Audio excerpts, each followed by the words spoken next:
Now, the problem we have, if you take, as I say, North Korea, you leave the same dictator and his generals in charge of the country, take out socialism and insert capitalism. You're still going to have this crazy dictatorship over the top of the people. You're still going to have tyrannical control over them. In the West, just because we can't see a dictator doesn't mean we don't have one. As I've said, because the politicians are fueled by money, then it siphons down to this narrow line of persons. And let's say that this dictatorship is one that we can't see. It's hidden behind the scenes of the finance and the politicians and the political parties. But the dictator exists. The central banking cartels are there behind the scenes.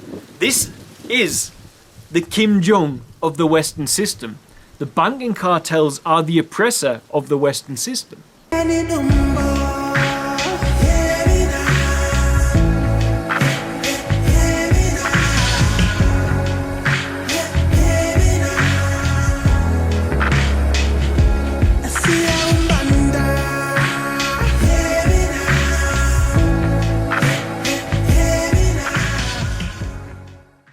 Hey guys, so common question that keeps getting thrown at me since I shared my information and research on Fabian socialism is, why do I think socialism won't work? Why am I pro-capitalist? And the other way around, do I think socialism is the best option and capitalism should go away?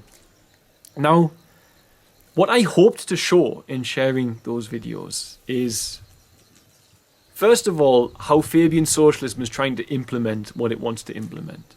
Propaganda on the planet has not gone anywhere. Propaganda still exists. It's just not as obvious as the old World War posters that used to go up saying, "We want you," and so on and so forth. It's society's become more sophisticated, and with it, the propaganda has had to become more sophisticated. So you need to firstly look around you and say, where's the propaganda gone? Where is it? Because it does exist. It's too powerful a tool for the elite and the establishment to just not make use of anymore. So look around for it. Where do you think it is? And this is what I've begun to do in the last few years of my life, wondering, where is the propaganda? And you see it when you do start looking for it.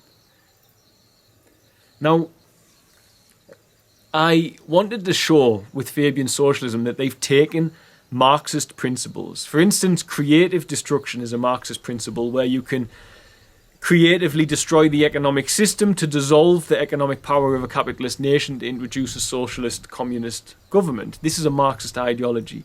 Fabian socialism basically can take the principle from Marxism and use it as their own. If you get a general of an army who reads The Art of War and in some way implements the tactics from that book, it doesn't mean he's Sun Tzu, it doesn't mean he's affiliated with Far Eastern philosophy. It just means he cherry-picked an ideology from there. It means he copied the idea because it works. And this is what Fabian socialists are doing when it comes to using Marxist principles, a Marxist agenda to achieve their wants on the planet. Now, socialism comes in many forms. We have democratic socialism, social democracies. We have centralized socialism, which is more Soviet in nature. And you've got dictatorship, communism, socialism, which is something that's going on in North Korea. It comes in many different forms and shapes. And what I never once did was say whether I believe socialism can work or capitalism can work. I didn't say which one would work. What I tried to show everybody is that everyone who's saying, let's have this new socialist system, let's have this new capitalist system, is that it's completely and utterly irrelevant unless you add in another factor. Now, I'm going to use something I just mentioned as an example, North Korea. In North Korea, we have a dictator, Kim Jong. And he is a tyrant and he's a psycho. We know this. They still have horrible laws where if I break the law, the next 3 generations of my family must be imprisoned to ensure it doesn't happen again. People who didn't mourn the death of his father enough were executed in his government. This is like a next level dictator. This is a crazy person, you know, like corrupted by power in an unbelievable way. There are work camps in North Korea which are supposed to be, reportedly people who leave say that people starve to death in there, being overworked on not enough food.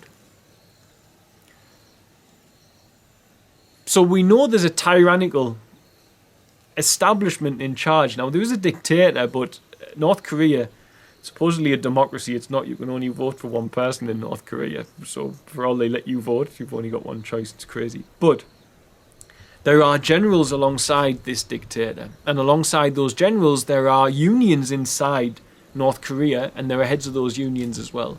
So there is a controlling establishment. For all it's ruled by a singular voice and a dictator, there is still a controlling group of persons running the country. Now, with that said, and with the horrendous oppression we see the North Korean people under, and we know that this umbrella dictatorship, or this dictator and his compadres, shall we say, are ruling those beneath them. And they are behaving in a psychopathic way. They are behaving in a power-hungry way, which is a little bit strange to the rest of the world. Then we can say those people are oppressed by those leaders. Undoubtedly, they are oppressed by those leaders. Now, if we then all of a sudden hear that the people have demanded that their communist dictatorship changes to capitalism, by some bizarre chance the people manage to rise up and do that, and the army don't kill them, or they're not ordered to shoot them down or whatever, and we take socialism and communism out of the equation and we insert capitalism. But this power structure, this dictator and his generals and everyone else, are the ones who will control the new capitalist system. They will start introducing the idea of having stocks and share markets and so on and so forth, but they will be in charge of it. They will be in charge of the creation of the money supply, so on and so forth. Does anyone honestly think that those people are going to benefit from having a new capitalist system when there's still this tyrannical controlling that new system? Will they see any benefit? I mean, you might see one benefit. They have famine in North Korea and they can trade with overseas persons, where if your country's done bad growing food, another country can trade with you. That's the beauty of having a global connectivity network of trading. However, if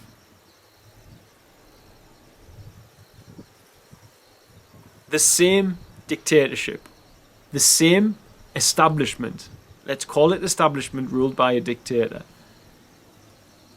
take control of the new capitalist system, do we honestly feel that the country is going to have any betterment for itself? Now, if you transplant that and you move it over as a metaphor to the Western system, and you look at the Western system as it is, now, of course, we don't have dictators in the West, but we do have a tyrannical leadership over the top of us.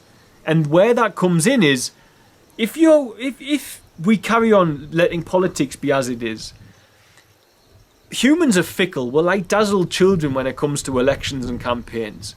Whoever has the most money, has the biggest, flashiest campaign and gets on the most media and gets on the news, etc., is the one we hear the most about. And it's always religiously the same, that the two leaders with the most financial backing become the ones who are in the race.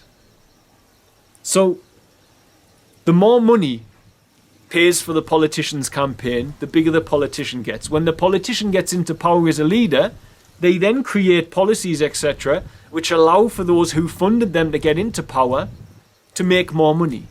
So this 1% of 1% siphons down until you've got this very narrow line of people who know each other, who can get into power. All of the prime ministers in England have all been from the same expensive private schools that the average working class person can never afford to go into. We see it there. And in America you see it where the one with the most financial backing for the campaign is the one, ultimately, who are going to be in the race. And that's because humans are very dazzled by the media. This is our reality. Now, the problem we have, if you take, as I say, North Korea, you leave the same dictator and his generals in charge of the country, take out socialism and insert capitalism, you're still going to have this crazy dictatorship over the top of the people. You're still going to have tyrannical control over them. In the West, just because we can't see a dictator doesn't mean we don't have one. As I've said, because the politicians are fueled by money, then it siphons down to this narrow line of persons. And let's say that this dictatorship is one that we can't see. It's hidden behind the scenes of the finance and the politicians and the political parties. But the dictator exists. The central banking cartels are there behind the scenes. This is the Kim Jong of the Western system. The banking cartels are the oppressor of the Western system. To all intents and purposes, the banking cartel families, for all they spread the responsibility, are the dictator of the Western system. In the West, many people are therefore calling for an end to capitalism and to bring in socialism. So you have this, same as North Korea, tyrannical control, Kim Jong, take out socialism, insert capitalism. Not a lot will change. In the West, you have the establishment, the central banking cartels, who are ultimately causing all of the inequality, all of the problems we face, many of the wars.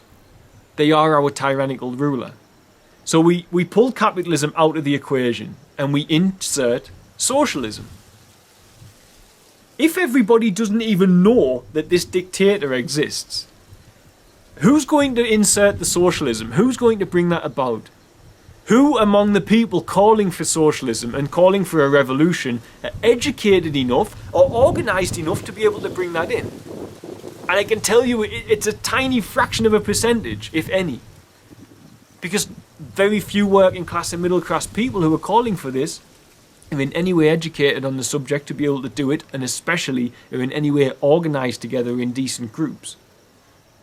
Now these dynasties, these families have been organised for many years, and they work together well within their own dynasties and with connections with others. So what will happen is, as the working class and middle classes insist upon taking capitalism out and inserting socialism, if this is what is required, or this is what is demanded by the people, who's going to bring the socialism in? Well, it seems they don't know anything about these people who created the framework of capitalism. They'll just leave it to come into play. Those people will bring it in.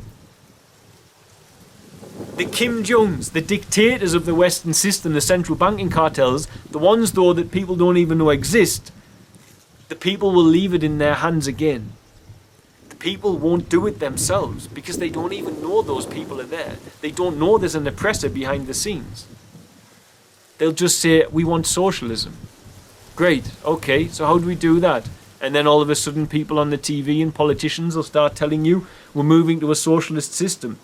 And all the people will be really happy because we're moving to this new socialist system and they got what they want. But they don't ask who's bringing it in. What happened to the oppressive power source that was controlling the capitalist system? Where are they at the moment? They're the ones siphoning in and slowly walking in your new socialist system.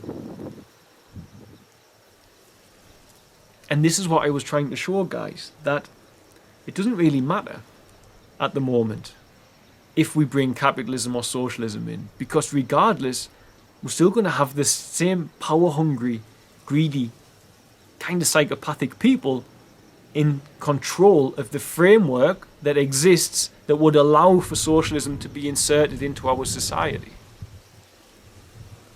And until the masses become educated and informed about those people, then we're never going to see real change.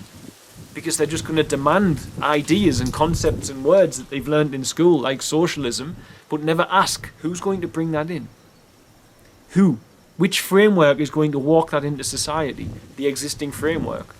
And what corrupt and heinous things have this existing framework done to us is still behind the scenes, and people don't even understand what immoral and psychotic choices these people have made. But it can be tracked, it can be traced, and it can be unearthed. So capitalism or socialism is completely, from all I can see, irrelevant when you're going to leave the same tyrannical leaders to rule either one of them. So capitalism or socialism, nobody knows, and no one will see if they work in their truest form unless we take away this tyrannical power source which has governed our banking systems for hundreds of years in the West. Once we get away from those people and their psychopathic, power-hungry traits, then we'll understand which one might work for us. But until then, it's just the same as taking North Korea, inserting capitalism, but never changing the framework or the leader of the country. We can all see that there's going to be problems. And that's exactly what will happen if you just insert socialism. And it'll also exactly what will happen if the working class people don't get organised, because they'll just wait for the establishment to implement it for them. And they'll feel like they've done something great, but they did nothing. All they did was change the way by which they have power over you. Okay, we don't have power over you with capitalism anymore, we'll just do it with socialism instead. So, I don't know which one will work the best, but it would seem that in modern history we don't really know which one will work the best, because unfortunately, as I say, there's another part of the equation, and that is the framework which is creating these capitalist systems and these socialist systems. And when we are all aware of those in charge of the framework, then we can look at bringing in these systems without those in charge of the current framework of capitalism having anything to do with the introduction of the framework of socialism. If we can do that, we might be on the right track. But we won't be able to do that unless we start getting organised and getting educated. So, much love, guys. Bye. It is my opinion that you do not really understand the concept of banking. All the banks are broke. Bank Santander, Deutsche Bank, Royal Bank of Scotland, they're all broke. And why are they broke? It isn't an act of God. It isn't some sort of tsunami. They're broke because we have a system called fractional reserve banking, which means that banks can lend money that they don't actually have. It's a criminal scandal, and it's been going on for too long.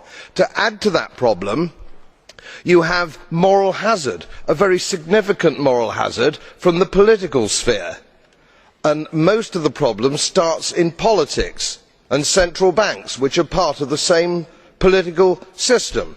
We have counterfeiting, sometimes called quantitative easing, but counterfeiting by any other name. The artificial printing of money, which if any ordinary person did, they'd go to prison for a very long time.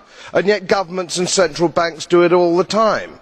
Central banks repress the amount of interest that rates are, so we don't have the real cost of money. And yet we blame the real retail banks for manipulating LIBOR. The sheer effrontery of this is quite astonishing. It's central banks that manipulate interest rates, Commissioner. And plus, underneath all this, we talk loosely, in a rather cavalier fashion, do we not, about deposit guarantees.